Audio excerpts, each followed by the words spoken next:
Hello viewers, today we see the functions of vitamin D. The function of active form of vitamin D, that is calcitriol, is to maintain adequate plasma levels of calcium by increasing uptake of calcium by the intestine, minimizing the loss of calcium by the kidney, and stimulating resorption of bone when necessary.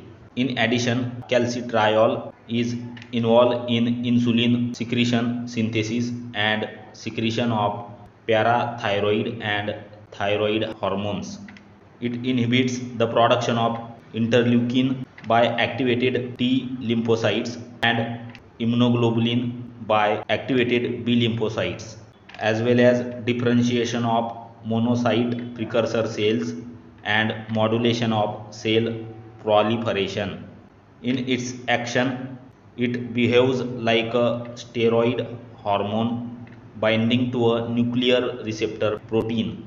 If you like the video, share with your friends and please do subscribe our YouTube channel.